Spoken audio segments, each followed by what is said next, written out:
You're listening to Parapsychology Radio, news, views and reviews from the world of the paranormal from across the UK and beyond.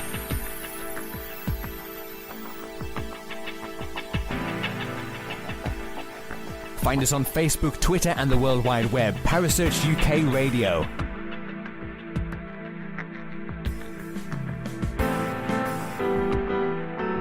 Parapsychology Radio, broadcasting to the UK and beyond.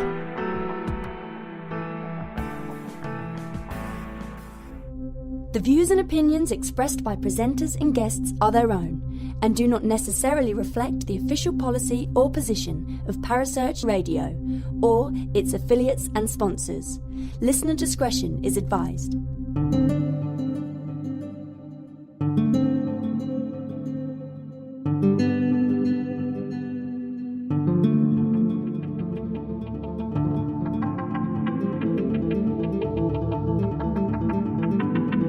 You're listening to The Special Interviews with your hosts Kerry Greenaway and Andy Mercer, right here on Parapsychology Radio.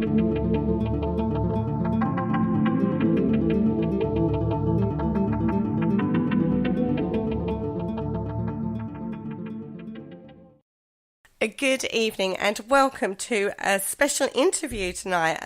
Last night, I know a lot of you tuned in to listen to Dr. Cal Cooper speak to myself and Ashley, but something happened and wasn't able to go ahead. But we've managed to pin him down for tonight. So we're putting it out as a special interview, a little change to the schedule, but it's too important to miss, quite frankly. So good evening, Ashley. Good evening, Kerry. How are you? I'm fine, thank you. And how are you tonight? I'm not too bad. I feel like I'm regular now here. I know. You've been on 3 times this week so far. Nagged you 3 times. Anyway, tonight, as I said, we have got a very special guest into the studio tonight. It is Dr. Cal Cooper. He is a psychologist, an author, a researcher, a lecturer, a presenter. Oh, my goodness. He has so many strings to his bow. He's written 3 different books. One's called Telephone Calls from the Dead. Another is Paracoustics, Sound and the Paranormal. And another one is Conversations with Ghosts. Not only that, but the work he does behind the scenes, pushing the field forward and doing research is absolutely phenomenal. Good evening. What do I call you? Doctor?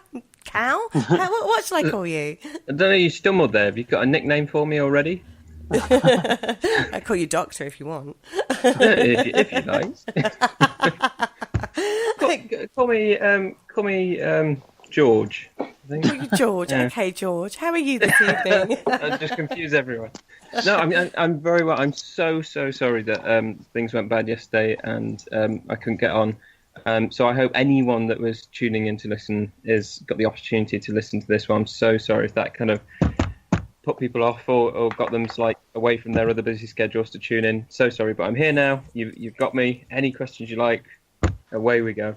No problem at all. It's absolutely no problem. I'm just absolutely thrilled we managed to get you into the studio because you've been a person that I've been wanting to speak to for quite a while now because you do so much different work in so many different areas in regards to the paranormal and I know. I'm as slippery as a greased weasel. I really am. I admit to that.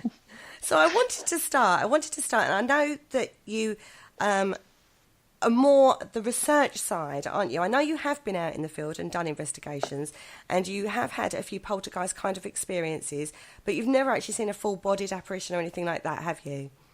No.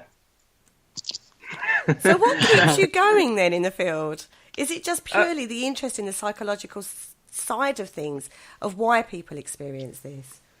I think science in general, because I'd argue myself as a science promoter. The internet can be really deceptive with how a lot of people in parapsychology are portrayed, and certainly recently I noticed some comments saying that as a pseudoscience supporter, I'm a science supporter, not a pseudoscience supporter, and anything in science really fascinates me. I teach the scientific method to university students, social science, and how we can gather data in different ways, would that be from the lab to the field.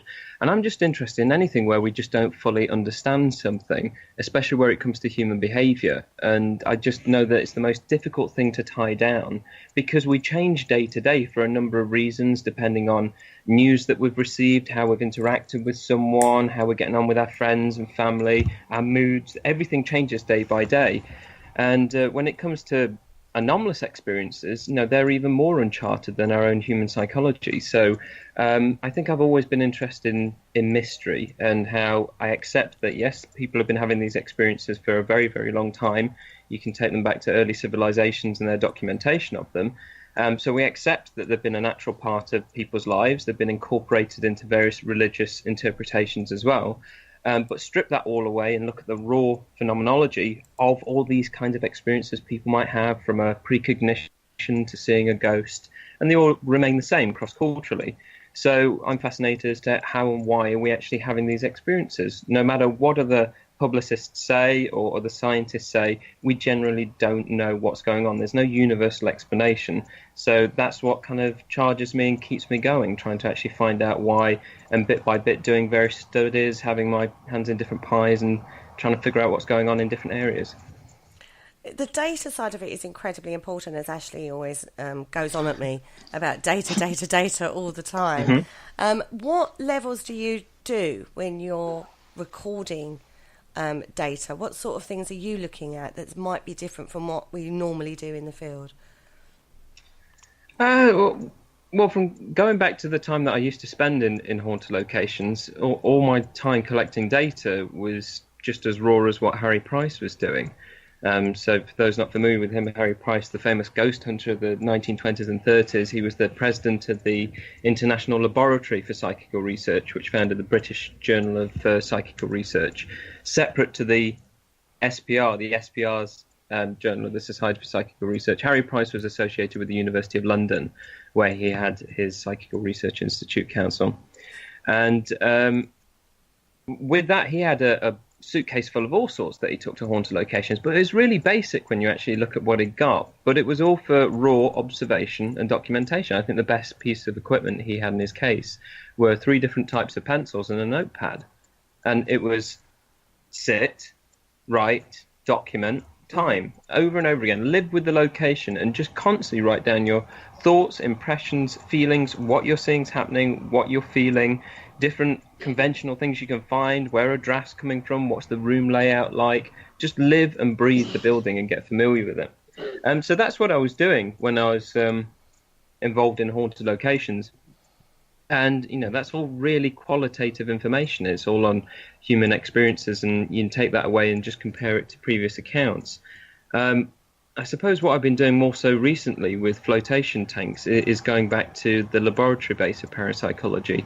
And even though a lot of that is based on human experience and my feedback in the tanks, I'm having hallucinations and I'm talking about what I'm seeing to see if it matches what a colleague is trying to send me. An independent judge will weigh up those experiences against the target, but at the same time we're quantifying it as well, because we're taking all those experiences and breaking them down into raw numbers to see are the visions that I'm getting, do they go beyond what chance would expect if they seem to match up to a target and 3 different decoys in a massive pool of potential target clips that someone could have been watching. So we've really taken it away. We've gone away from this experience, these fantastic visions I'm having, and ultimately the study is going to boil down to numbers. And is this beating what chance would expect? And that's where parapsychology moved to following all the initial ghost hunting and testing mediums, because a lot of critics said if you want to be scientific, you need to do something in the reports that shows that there's some sort of scientific rigor behind these investigations. So J.B. Rhine and his wife Louisa Rhine, both doctors of botany, who set up the parapsychology laboratory at Duke University, they decided to embrace statistical science, which was in its infancy in the 1920s. And so people came in to look at this and look at chance coincidence, and can we weigh this up against what chance would expect? And that's what social science does in general. If you're trying to find anything in psychology and quantify it, and see if you've actually got something there going on, whether it's a human emotion, a behavior, and you're using scales. Generally, you'll work to beating 0.05, which is if you can beat with your data outcome a 1 in 20 chance, then it's possible something's going on there that's consistent. When Ryan was doing that with Xenocard tests, he was using 0.005. So can you beat a 1 in 200 chance? And he still was with many of his studies. And I suppose I waver between the two. I'm interested in the lab studies, but my heart is where you guys are coming from with the hauntings, the field work. That's where I'm interested. I like to go to the places where people say they initially had an experience. I'm way more interested in people's experiences and analysing those experiences than I am quantifying them. So you're actually... Sorry, Ashley, carry on. So jumping back to you mentioned about the flotation tank experiments that you're doing there. Is that like a variation on the Gansfield experiment by sort of blocking off the perception from your like audio and visuals, so to speak, and also from obviously I guess by flotating you're also getting rid of certain feelings around where you're sitting and that kind of stuff as well? Yeah, I think it can do more than the Gansfeld. So the Gansfeld, you'd be sat in a reclining leather chair or something like that. It'd be a reclining chair nonetheless, and you'd be in a sensory deprivation booth, which is a big kind of metal container that's soundproof. It's electromagnetically shielded, so no radio waves and so forth can get in there. The door's sealed. It kind of is airtight. And once you're in there, no one could call you if you had a mobile phone in there, so you really are cut off. And then lay down, you've got eye shields on, which are half ping pong balls, a red light beaming down on you, so it's very nice and kind of warm and glowing. And as you're looking through the eye shields, you get this pink haze, so it's like being lay on a beach with your eyes shut, but in direct line of the sun. And you have headphones on as well that are playing about 15 minutes of relaxation induction, where someone's actually telling you to arch your back and stretch out your arms and then hold it, count to 10 and then release. And it's just trying to make you forget your arms, your legs, your body, before you go into listening to pink noise, which is white noise, but with a reduced hiss, so it's more pleasant to listen to. And you listen to that for about 40 minutes. With the tank, you're instantly in there, but completely different. You don't have to go through this induction of forgetting your body because you're naked. You shower off before you go in, and you're in there completely naked. You shut the lid. It's very much, at least when I've been going through it, I felt very much like Jeff Goldblum in The Fly. You know, I've gone inside the pod naked, and I have to kind of shut the door in this very kind of futuristic style, where I reach up with one arm, and there's two hydraulic kind of arms on the other side go, and then I shut the lid, and boom, I'm in there, and there's this nice blue light, and then you switch out the light. And I can be sat in the water for a moment, but you can feel the resistance because there's 53% of Epsom salt diluted in the water to allow you, doesn't matter what size, shape, weight you are, it does not matter, you will float because of how much Epsom salt is diluted. Mm-hmm. So I'll sit there for a moment and just get used to the dark, and then I'll lie back, assume any position, and instantly you start to forget your body just because it's supported in any stance you want to take, any shape, any way you want to lie. And once all the lights go out, the room light realizes you're not there because it's on a sensor, so the main room light goes off, and you've also switched off the safety light inside the tank, so you're in a dark room inside a dark pod, so it really is pitch black. And you don't need the eye shields because instantly you get those hallucinations that we have when we're in the dark, and the eyes are trying to track something that it can link onto, something that it can see. And naturally in this environment it can't, because you've got a blank kind of white field of vision, which would be the lid of the tank. And as there's nothing there and there's no light, instead of just seeing this white surface, you've just got darkness. So even so, the eyes are still trying to track. It's very much like looking at cigarette smoke in a dimly lit room where you have this kind of blue haze that's wafting in front of your field of vision, looking into like a kaleidoscope. And this keeps on merging into itself. It's very instantaneous. It's not like the Gansfeld. When I've been in that, it takes a little while for the hallucinations to come forward out of that pink haze. But in the tanks, I find it a lot quicker to kind of induce these altered states of consciousness, and that seems to be the case for a lot of other people that have tried it. The only one other study that was done on this in parapsychology was by D. Scott Rogo, and he tried two different versions. He tried the tank as is, and he tried the tank with a red light in it and getting people floating in the tank to wear eye shields. And he only did 2 trials of each, and needless to say, neither of them actually found anything because people had never done this before. They were so self-absorbed with the environment they were in because it was weird. Hey, look, I'm in this self-made tank, I'm naked, I'm floating, and I've got these strange eye shields on or I can't see anything. They couldn't think of anything to say out loud because they just found the experience weird. So what kind of visions have you had under these circumstances? I'm not allowed to say, unfortunately, because we're in the middle of data analysis. No, I'm not going to say. No, I can come back on once we've analysed. I can tell you exactly what I'd seen, but I can't tell you right now. Sorry, I've been asked that at public talks as well, and they said, "Oh, please tell us." I'm like, "No, not telling you." Is it killing you not to say?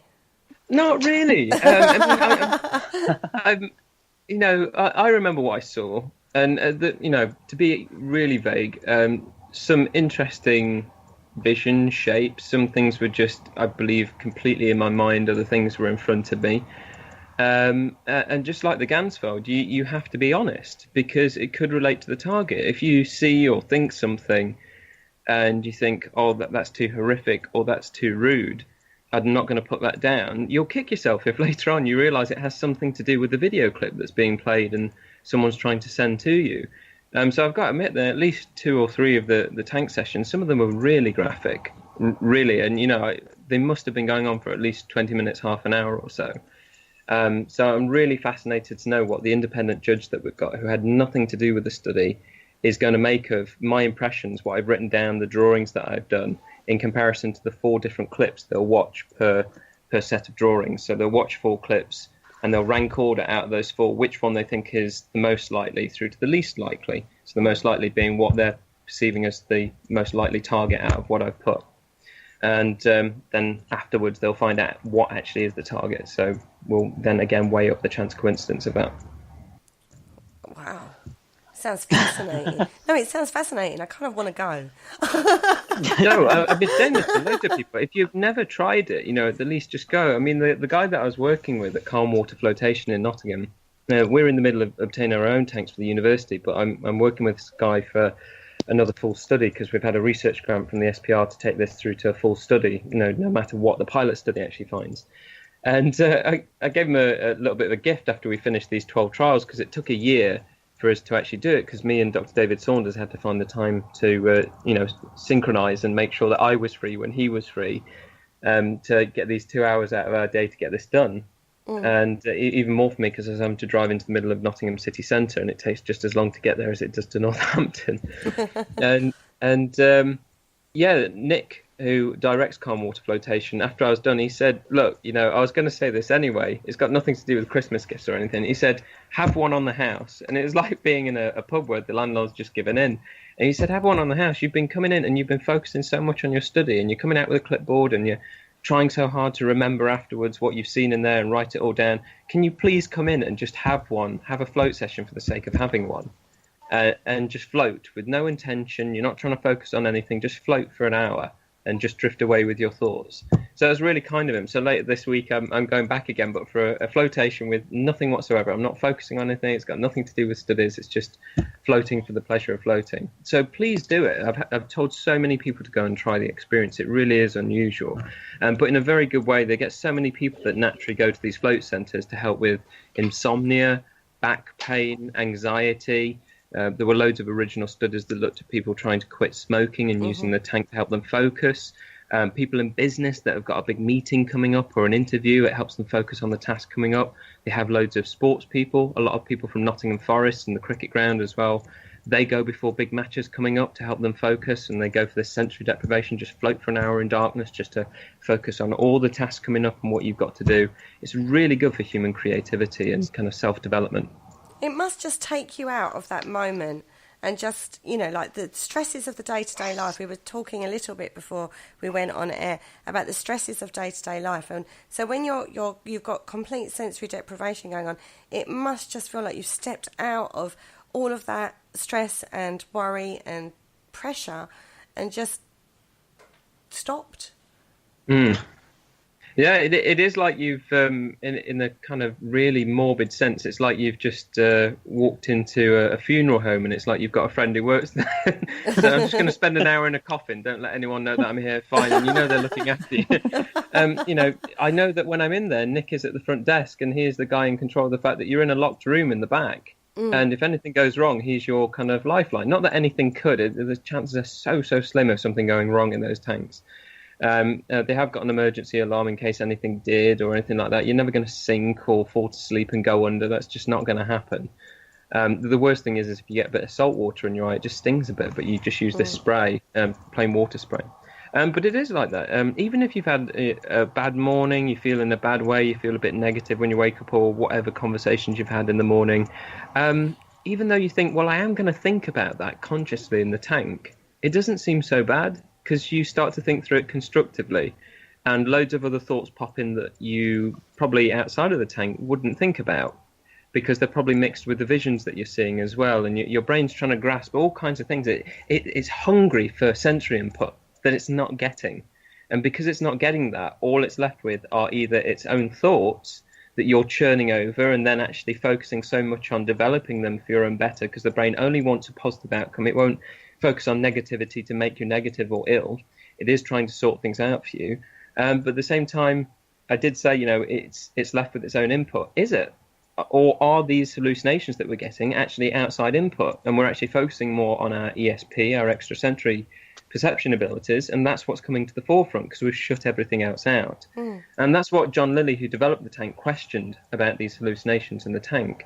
He said, you could put this to the test, you could set up a parapsychological experiment, you could even have tank to tank. So one person's seen an image or they've watched a video clip, and then they go in the tank with a friend next door in another tank, and they're trying to send them the image. And so this is what we're trying to do. If indeed something's going on, I've had my colleague, Dr. David Saunders, who I'm really close to, I know him really well. I'm picturing him, sat in front of a computer looking at video clips. Are those hallucinations and the images and the thoughts I get in any way related to what he's sat down watching at a time that he knows that I'm in there, and at a time that I know that he's sat in front of a computer in the perception lab, which I've been in many times as well? So is there a link there going on? It will really show qualitatively and quantitatively as well, is there a link? It's fascinating, isn't it? Yeah, I know. There's so many thoughts now going through my head. Carry on, it's the Sherry talk. So carry on, Ashley. Sorry, carry on. It reminds me a bit about experiments to do like remote viewing and things like that, where they kind of do bits and pieces like that, where they send messages and have with each other and that kind of stuff. The work of like Russell Targ. So with that in mind, I think one of the books that I read about, he kind of said if you kind of look towards the answer, or when you're going to receive the answer, then that's when they seem to get more higher sort of action. So in your work that you've done, obviously you're halfway through that particular study, but you've also done Gansfield and stuff like that. Have you seen more positive results when people have concentrated on looking at when the result comes through, rather than trying to gain what's being seen or how it has been seen, if that makes sense? You've just raised a really good point, Ashley, with what we're doing with Bucks New University, and that is we're forming more links with positive psychology. So one of the other things I specialise in at the university is positive psychology, and I've written a few pieces already on how parapsychology has been an excellent example of motivation and emotion in lab studies. And in the early ESP studies with Ryan, it's very clear that some people were doing really well because they became motivated. And like a board game that you're really engrossed with, especially Monopoly at Christmas time, where you've ended up playing it for 2 days solid, with friends and that, and you've had a few drinks and that, you really get into it in this sense of working forward to an ultimate goal and wanting to achieve. And it is inspiring motivation and a sense of goal attainment. And when we did remote viewing studies ourselves at Northampton, Professor Chris Rose carried through about 4 or 5 studies now, and I was involved in the first one following the pilot that they did.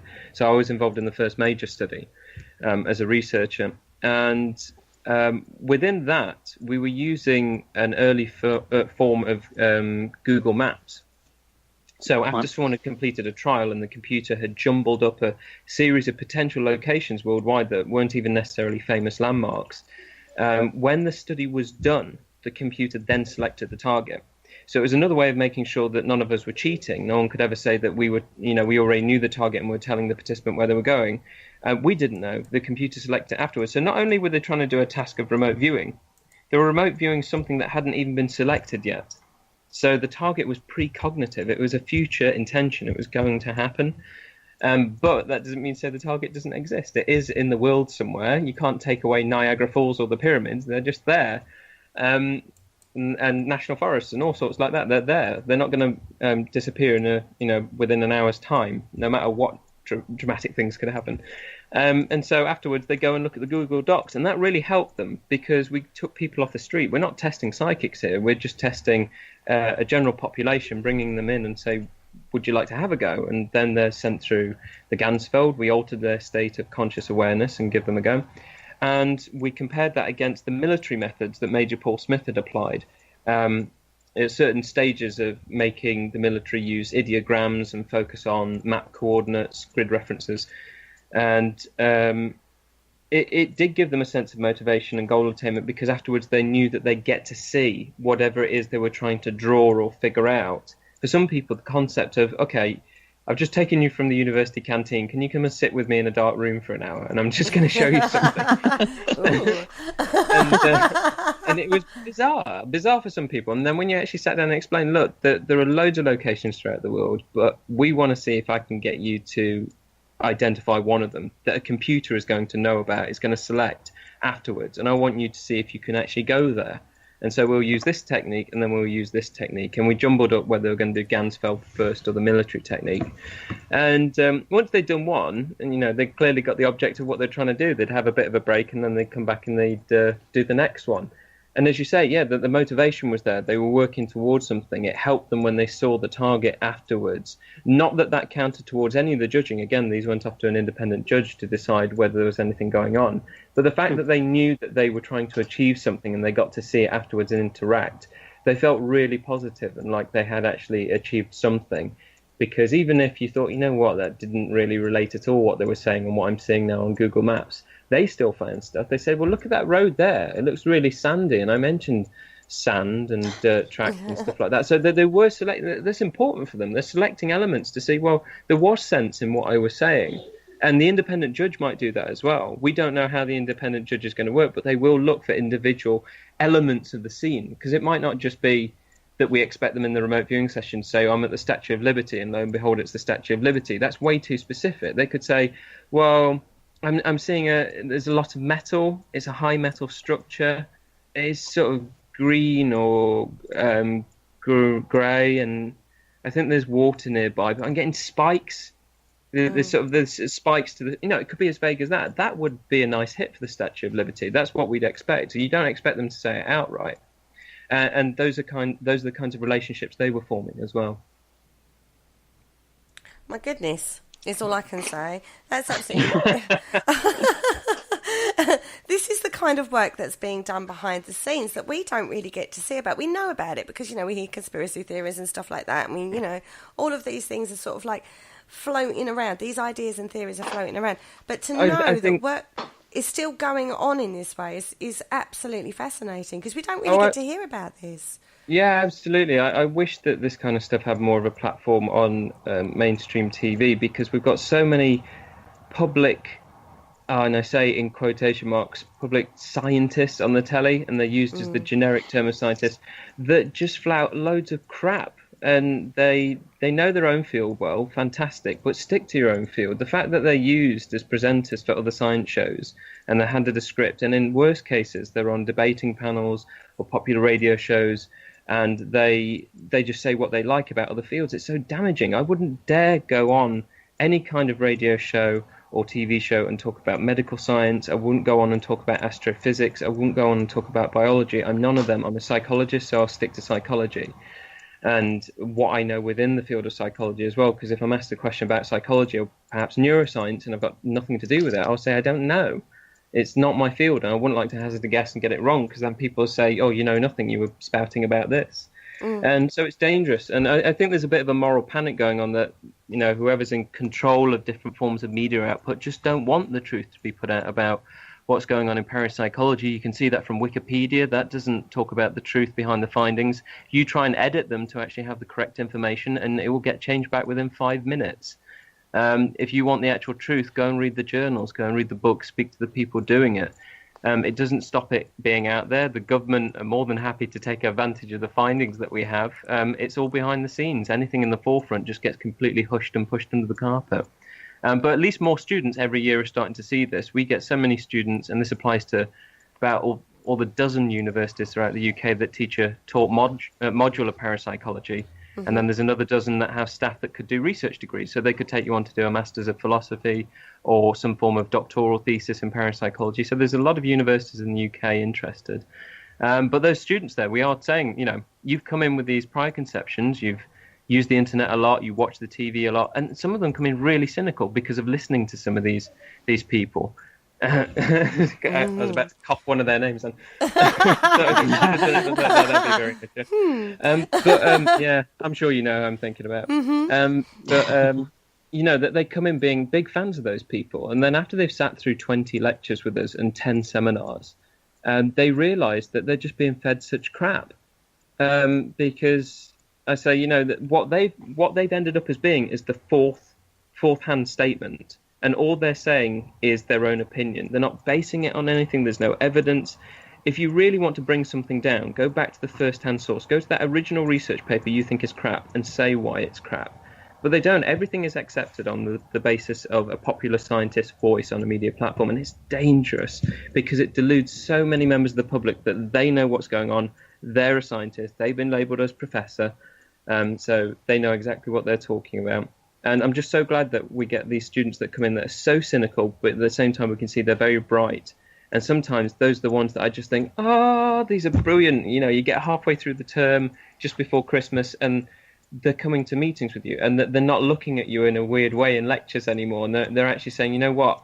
I found this such an incredible course to take. Because they've gone through such a transition, they realised that even though they were stubborn in their own views and they took parapsychology to challenge it, they couldn't. Because they couldn't challenge the first-hand evidence they'd never been told about. When they hear about it, they realise we really did reach brick walls in terms of conventional explanations because the methods were so strong. And so your only option is either the researcher is cheating and doesn't know how to analyse data, or the outcome is genuine and we have an anomalous thing here and we have to accept that there are processes going on that we don't understand, so our next step is to understand them. And so these people have such a turnaround. It's just fantastic to see them. And going back to your original point, I wish this was out in the public a lot more. I agree, because I think the paranormal field is so dumbed down at this moment on a general level, not so much your level, obviously, but, on what you see, like you say, on TV or, when you go out with your teams and stuff like that. It's a very, very basic level. It's very generic. Everyone's doing the same thing. No one seems to be pushing the field forward, and this, on the normal everyday level, and it needs to be pushed forward more so we can get the answers that we're looking for, because that's why we're all doing it, isn't it? We're all looking for answers. Yeah, I mean, I had this argument with Steve Parsons recently when I was on Ghost Chronicles International, and he was saying, why aren't parapsychologists doing anything other than Gansfeld? And I said, you're talking nonsense, Steve. I mean, we haven't done Gansfeld in like 3 or 4 years. I don't know anyone at the moment who's working on Gansfeld. Because we did it so many times over just to push to other sciences. Look, here's an effect. It's going on. And we've replicated. And this is another thing as well that you may or may not know about the other sciences. Parapsychology has 2 things that it always aspires to in journal publications. And it started with the J.B. Ryan and Louisa Ryan insisting this when they brought out the Journal of Parapsychology in 1937. And they said, we will publish studies that don't find anything. We'll publish null results. And we will publish studies that are replications of other studies. Most mainstream science journals will not allow studies that A, have not found anything, and B, that are replications of other studies. So that means that most studies that go in have found something, and you'll never be able to follow it up in that same journal that found that effect with a replication, because they won't accept replications. You can see some prime examples of that in some PhDs that are just, it's terrible when you hear about it. But again, my colleague, Professor Chris Rowe, was talking about a cognitive science thesis that he oversaw not so long ago. And I think they'd done some sort of, I don't know if it's like 8 to 9 different studies within that PhD. And only 2 of those studies actually found anything. Guess which 2 were allowed to actually go through to the final? The 2 that found something, which means that the other 7 that didn't find anything get wiped off, and they get put in what's called the file draw effect. So if you've got more instances of not finding an effect and only some where you have, it's more likely a fluke that you did find something in a statistical anomaly. And the truth is, you don't have an effect there. And people blame parapsychology for this, and they say, well, you're only finding stuff because what you've done is numerous studies, and all the ones where you didn't find anything because there's no such thing as ESP have just been put to one side and never published.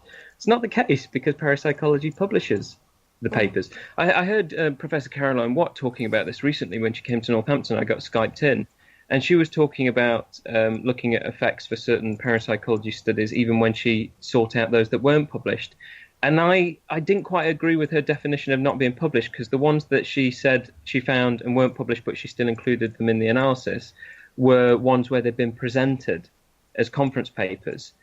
So actually, you came to the SPR study day when I was there with Rupert Sheldrake. I still class what I did there as published, because I was stood in front of an audience talking, so people were hearing about what I compiled together, and the SPR recorded it. So if anyone wanted to hear my talk, they can ring the SPR, email them, and then get a copy of my audio talk on CD. So that I count that, even though it's not as good as a journal publication, it's still disseminated. It's still my thought being voiced to the public, and me saying I don't mind going on record as saying that. So, I truly class file draw not published as you did the study, you started writing it up, but then you realised you didn't have anything and you just didn't tell anyone about it. That's true file draw. That's not sending it through to publication and so forth. You've hidden it away. And some of the studies, what you'll do, you get this brilliant thing in statistics called a meta-analysis, where you can take all kinds of studies of the same theme. So let's take the Ganzfeld, for example. And this has been done numerous times by Chuck Honiton, who passed away many years ago now. He was at the University of Edinburgh, and he was the pioneer of the Ganzfeld. And he did meta-analyses looking at all the different studies that had been done on the Ganzfeld, and wanted to see, if I bring them all together, is the overall effect size still finding something beyond what chance expects? And there were massive levels of significance suggesting something was going on still, even when studies were brought together that didn't find anything mixed with those that did. And the meta-analysis produces this thing called a critical F, and it tells you how many studies would have to be in the file drawer, so unpublished, for this statistical outcome to be a fluke. And in some of those studies it's ridiculous, like, you'd need 96 studies. Some of these, a single study of the Ganzfeld like that could take an entire year to complete. So to suggest that 96 were done somewhere and just hidden away and no one actually talked about them is ridiculous. The time, the cost, the participants, it's ridiculous to assume that parapsychology has the resources to keep doing studies and not find anything and move on and do one until it does. We seriously don't have the time. Whatever study I do, if I've done it, I'm going to publish it, because I haven't got the time to start again and pretend that I didn't do it. Yeah. There's complete honesty when it comes to parapsychology.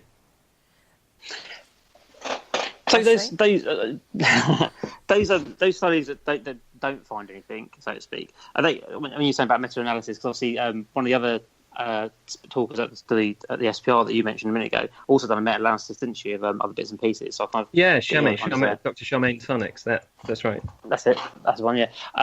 So if you had all these studies that are in different drawers from different universities, different research and stuff like that, and you brought them all together in sort of like because I use the IT terms, in like big data, could you then do a huge meta-analysis using sort of like cross-referencing it with different things to see where there's similarities depending on different aspects, to find out if there's certain trends, if that's the right sort of approach, to find out where things might cross-reference? That's usually how they're done. When someone wants to do a meta-analysis, they actually start going hunting. They'll start off with the studies that have been done in-house, probably at the university they're working at. Another example is my colleague, Dr. David Saunders. He was doing a meta-analysis of lucid dreaming studies. So lucid dreaming is where you believe that in a dream you're aware that you are dreaming and you can take full control of the dream. And that was the basis of his whole PhD. But he did a meta-analysis, and he took other people's studies from their dissertations and theses. It was conference presentations. It was papers that had been published. He found some that hadn't been published as well, but from outside of parapsychology, way outside, and brought them all together. So long as he knew what the methods were and what the statistical analysis was and the outcome, so long as he got the consistency of the statistics that he needed, they could all be fed into the meta-analysis. So you could see what's going on potentially worldwide with this effect when people are studying it in a number of studies over a number of years as well. You could be looking at a 30, 40, 50-year span of these studies being done and seeing, is there a consistent effect, and are there consistent features within this anomaly as well? Are you, sorry to interrupt, with these kind of studies, are you just looking in regards to Western, or are you going more, taking those studies and bringing more like Indigenous people through who live in a completely different cultural environment and looking at those as well? Not me personally. People like Dr. David Luke is at the University of Greenwich. He's a parapsychologist and psychedelic expert, and he spends a lot of time with Indigenous communities, working with people in Mexico. He's been to different groups using shamans and all sorts. So he's engaged with things like psilocybin, the magic mushroom, and ayahuasca, and looked at people's experiences on this and encountered it for himself, tried these psychedelic reactants. And another colleague of mine as well, who's the founder of the Parapsychology journal, or soon to be Dr. Jack Hunter, is kind of more his interest, looking at, moving more towards the East and looking at other traditions, Indigenous cultures, different groups that are using shamanic practices, and even some stuff that might be embedded in folklore as well. That's more kind of their background to actually look into these certain areas. I'm certainly interested in it, but it's not the kind of thing that I could do in the lab or necessarily just walk out into the field and do. And because it's not my background, I wouldn't really do that either. But I'm certainly fully aware of it, and there are loads of people engaged in that as well. The thing that kind of was closest to home for me, because I'm working on a book review for it at the moment, I've done a lot with the Australian Journal of Parapsychology, that's edited by Dr. Lance Storm of the University of Adelaide. I've been looking at ESP studies that have been done with Aborigines. Yeah. And also some of their tribal practices as well, when they're doing rhythmic drum beating and fire dances and so forth in traditions to bring forward all kinds of ESP powers and precognitive powers, and potentially get in touch with the deceased as well and bring forward ghosts in these practices. So that's really the closest that I've got. But yeah, people are researching that in relation to parapsychology. Okay, so in regards to, I would like to talk a little bit, I'd like to change the subject a little bit and talk to you a little about, because this is a huge subject and I'd love to have you back on, the psychology of death. Okay. Does culture and religious beliefs and stuff like that have an impact on experience in regards to activity? In regards to anomalous activity that's experienced. So is there like, in regards to, is it just Christians that seem to have like telephone calls from the dead, for example, or is it, does it matter, basically? I think this goes back to an earlier point that I made on apparitions, and that, these phenomena are universal, but depending on religious background, depends on how a person's going to interpret what they've seen. There are some religions that deny any idea that consciousness can survive beyond death, more so because they believe that consciousness, the soul, the mind has gone off into some form of afterlife. So if anything else remains suggesting that it is that person, it has to be some sort of spiritual byproduct or trickster that's actually producing itself and trying to mimic that person that you once knew and loved. And I've certainly seen that a lot with some of the kind of Islamic traditions and Christian traditions that are presented in Egypt, from ancient Egypt through to modern day, where you've got this Islamic and Christian divide. And yeah, they've got their own views on what ghosts are, and they're slightly different to ours, but they've certainly been adopted into their culture. So we've always had this vision that ghosts might be this kind of semi-transparent, misty form, and that's where we get this idea of Casper the Ghost from, that children are brought up with. But in Egypt, they have their own cartoons that depict their versions of ghosts, called the Afri and the genies as well.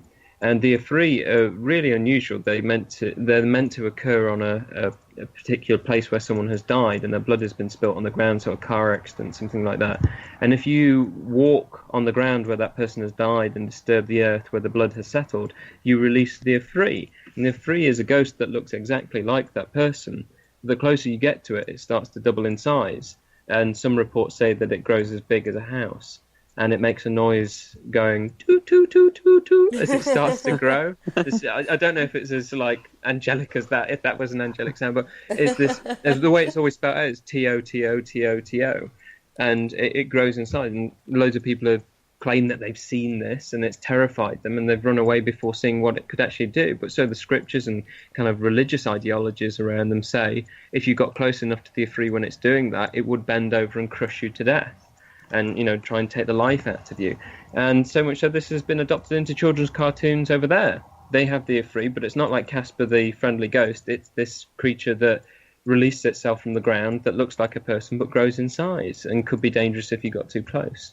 So I'd say that the bereavement aspects remain the same. I bet people in all kinds of cultures, when they've lost someone, still sense this presence of the deceased, maybe think they've heard their voice, smell a perfume or tobacco associated with that person, a movement of objects, possibly to do with the objects that belong to that deceased person. They might have dreams of that person. I would say from what I've seen and what I've read, these phenomena are completely universal. If you strip away that religious and cultural interpretations that have been added and just look at the raw, what's the phenomenology here, you've got the same thing going on.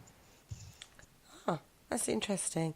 Although, like, the belief systems translating, like you said, interpret in different ways, the actual experience itself is the same. Yeah, the belief system completely skews it in many ways, and what you're seeing in front of you gets taken out of proportion by what you believe or what you're told to believe, and you'll try and link the two and find matches. But if you don't do that and you just take it for what it is, and you've got this kind of raw structure, match it to the others, and generally from what we've seen, you have the same type of phenomena. But it's fascinating. I had so many students recently when we're doing discussions in well-being, so it's one of the classes on positive psychology. And I had a student in the class who's very devout in her Christian beliefs, and she'd been scrutinised by some colleagues, some of her fellow students, for believing so heavily and being devout in her prayer and readings. And someone said, you can't do science. And thankfully they were classing psychology as a science, but they said you can't do science with religion. The two don't go hand in hand. And I said, well, they do. It doesn't matter how much. I mean, I adore people like Richard Dawkins and his writings. It's fantastic. And he's a good biologist. But I agree with Rupert Sheldrake on his views of Dawkins as a scientist, because I think he is very much bad form. He brings too much of his own atheistic belief system into his science. And I'm not a scientist. I am a scientist, but I don't have any particular religious belief. And the thing is, religious beliefs do go hand in hand with science. Religions were an early way of adopting societal norms and rules and morals and standards by which we live. Mm-hmm. Within those scriptures are all these kinds of different accounts of different people's lives that bring morals. And look at what happened in this story. This is perhaps how you should think about life and live your life as well. So people had looked, they'd observed, they'd documented, they'd translated it into a story, and they put it all together in these religious scriptures for other people to learn from and aspire to, and maybe develop some purpose in life, saying, don't be afraid of death, because eventually you might go somewhere. So don't live your life in fear, live your life to the best, be nice to people, because eventually there might be some sort of reward at the end of it. And there's no harm in thinking about that. I mean, where is the negative outcome from that? I certainly haven't seen it in any studies that we've looked at in mediumship, where people have gone to them for counselling. What was the point that I was making with that? This is like talking to Ash. Oh, yeah. Where was I going with that point? So I said to the student, said there's no place. And so I said the two go hand in hand. If you want to understand where we've got to today in psychology, you have to turn back to how the texts, especially the texts we use in university, have developed over time. And you're doing positive psychology. Now, psychology wasn't really interested in human emotions and motivation until the 1960s. But what was going on in the 1960s? A lot of people in theology were writing popularly on human emotions from their background in theology, but trying to translate them into social science and look at, well, these are the ways that we should live our lives. This is what we understand about the emotions. This is how it's come from the religious scripture. And at the same time, they're embedding that in philosophy as well. So you had big philosophers like 1700s, David Hume, people like that, Plato as well, are fantastic people to turn to for human behaviors and emotions. And eventually, philosophy and theology have gone hand in hand. And by the 1950s, 60s, some of this stuff as well has been translated through into some of the more modern areas of psychology, like positive psychology. But you can take any aspect of social science and think, well, if I'm going to write about this thoroughly, I need to backtrack and look into the history of it. And the history will always take you to early human documentation of this observation of behavior, and that will be within theology, religious scripture, or philosophy. And most philosophers followed some form of religion as well. So you can't escape it. And to say that the two don't go hand in hand or they can't work together is absolute nonsense. If you want to understand your basics, go back to the beginning and you'll get to that. And you'll have to understand why people form those interpretations in the first place by understanding the scriptures by which they live. So, I'm not religious in the slightest, but I'm not foolish to think the two don't intertwine. They certainly do. You can't escape it, and it's important documentation that we can't lose. Ashley? No, I totally agree with that. I think if you go into the paranormal side of it, it is like the beliefs and the understandings and all that kind of stuff that kind of formulate all those kind of approaches as well. And I suppose that formulates a lot of all those aspects. I think obviously religion, like I said, theology and philosophy all built off the back of that. So totally agree with that. Thank you very much.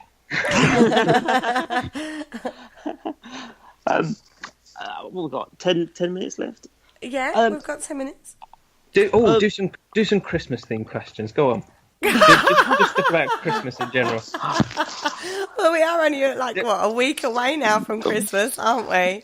I don't know if that was added sound effects, but actually that sounded like you had a list full of questions and you just screwed them up and threw them. Just threw them over his shoulder. Just throw them over there.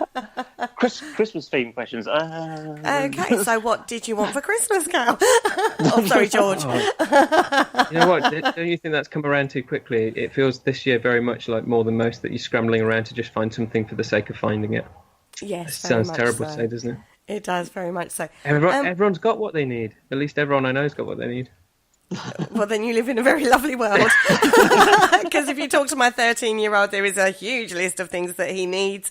He doesn't need, but he's going to die if he doesn't get them. You better get them then.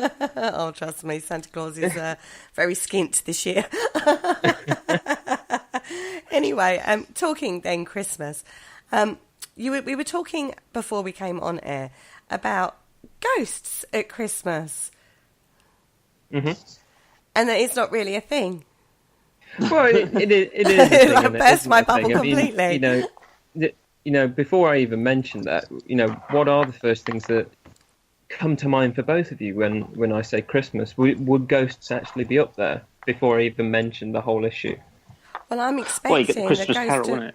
Well, I was going to say, I'm kind of expecting my ghost of Christmas past, present and future to pop in, thanks. Yeah, let me word it in a different way then. If before I'd even mentioned that, if I'd have said name 10 things associated with Christmas, do you think you would have put ghosts in there? No, I wouldn't have. I would have put cost at top. But then that's quite a thing for me. You know what I mean? In all honesty, when you look at my priority lists in life, money is always the top of that list because I'm permanently skint. That's a massive factor, and that's a massive pressure for a lot of people out there at this time of year. And so for me, Christmas is cost for me. It's not really anything else because I'm like, that goes back to Charles Dickens in A Christmas Carol, because ghosts ultimately became a money-making machine. Yeah. And it sold so well. People forget, though, that this has been done so many different times. The Christmas Carol came out, A Christmas Carol, and it sold, it resold, it got reprinted, and then it's been translated into many different film adaptations, many different theatre performances. I talk about the film adaptations. You've not just got the Muppet Christmas Carol and Scrooge with Bill Murray who was in Ghostbusters, as we all know. Best one ever. Yep. Yeah. But you've got all these adaptations, and then even today we're just retelling it over and over again in so many different ways, so it's been so long lasting. And a lot of people would argue, Harry Price certainly did, that Charles Dickens kind of set the standard for ghosts being a tradition of Christmas time. But people forget that following A Christmas Carol, the next 3 books that he actually wrote were regarding Christmas ghosts as well.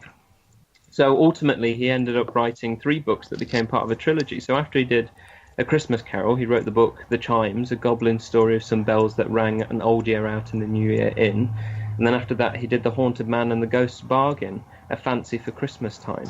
And so in 1852, he did a trilogy called Christmas Books, and it sold widely. But today, only people remember A Christmas Carol. But it had a major importance for people because a lot of reviewers said this is so important for the nation. I've forgotten who said that. It's terrible of me. But the reviews were quite positive in that sense, in saying they were saying 3 things. I mean, one, look, this is great. It's raised people's awareness for literature and the importance of reading. But these books are coming out at a winter time as well, where it's probably not safe to go outside and it's very cold. So people around this time of year are going to be gathering family together. and sorting out lovely food and stuff, and at the very least they're trying to huddle around a warm fire to keep warm. And what better way to actually pass the time and entertain than tell a story? And if you have got the lights down low and the nights are drawing in, so it's darker in the evenings, then tell a ghost story. So Christmas wasn't all about these fanciful pictures of picturesque cottages in the snow and robins and Santa Claus. It was also about ghosts and, some morbidity and remembering the dead and graveyards and so forth. So Dickens had really hit the nail on the head and kind of recaptured something that had already been written about quite a lot in different cultures regarding traditions at Christmas time and remembering the dead. And he brought it into modern day. And I suppose the third thing that really helped was he'd raise people's awareness again during the rise of spiritualism, because this was the 1850s, of the fact that people have anomalous experiences. But aside from whether they're real or not, let's tell a good ghost story. Because at the very least, we're entertained by something we don't understand. It fascinates us, especially if there's a moral to it as well, where we can actually learn from it and perhaps look at our lives in different ways, which is what the Christmas Carol did, where all the ghosts took Scrooge to just reflect on his actions. And he completely saw them in a different way, and it took the apparitions to do that. And it goes all the way back to your early question about bereavement. When people have these bereavement experiences, they reflect on their lives majorly, because the experience is so special. It makes them step back and rethink things and the actual context they're in.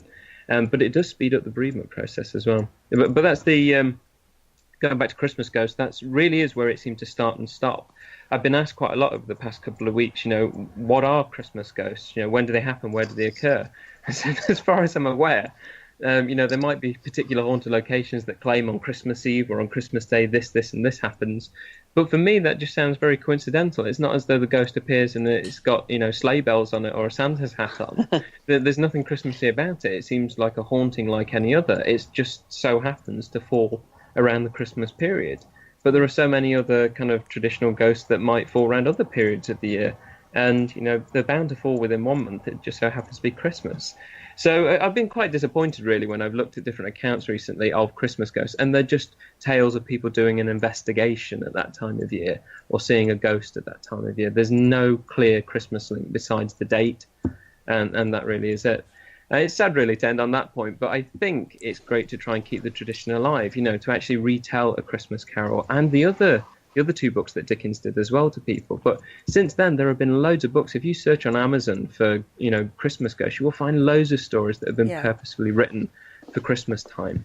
And I think we really need to embrace that. Consumerism, that's what that's about more than anything else, I would think. There's the money again. There's the money again. The money. Now, quickly, before you go, I have to ask you, this is an ongoing thing between myself and Ashley that came out last year. This year. We're not out of this year yet. Now this is something I ask everybody, if someone came to you, George, with a case of a talking mongoose, would you investigate that? Absolutely, I love I would. I just wrote Christopher Joseph's book review. I did the book review of his latest book, and Jeff the Talking Mongoose was probably one of the first cases that really got me interested in Harry Price and probably wanting to look into parapsychology. And it was in a child-friendly book for the paranormal when I was at school. And since then, I became so obsessed with it. Looking to my left, I've got both of the original books of Jeff the Talking Mongoose on my shelf. The one where it was printed by accident as The Haunting of Gashan's Gap, and then it got printed really quickly. They reprinted it as The Haunting of Cashan's Gap, which is the way it should have been spelled. So when I tracked those down, I was just obsessed, and I read the book through several times. So when Christopher Joseph brought out the new book, where he went back to Senate House Library and the Cambridge Archives to bring together more of the newspaper archives and more of the photographs and bring the story together unedited. Unlike Harry Price's book, I'm sure the editors had a lot of comments on what he had to size down. Christopher Joseph has just gone for it and just include as much information as he can to build this bigger picture. And it's a fantastic read.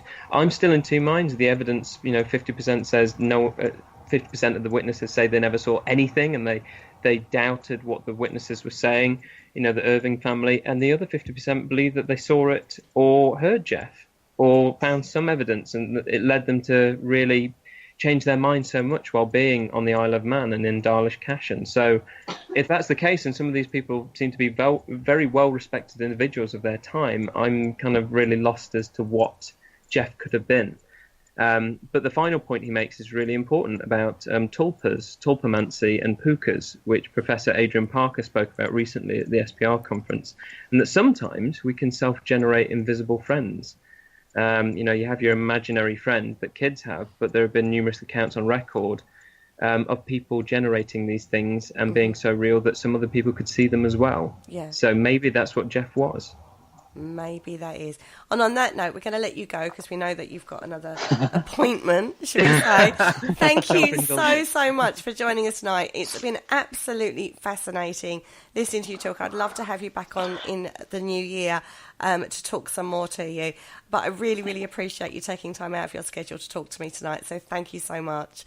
A pleasure. I'll get the next date right. And Ashley, thank you so much for joining me in this studio tonight as well. No, thank you, and thanks to you, Cal, as well. Cheers. Thank you both. Thank you very much for having me, and best wishes for Christmas and the New Year. Yes, best wishes to you too.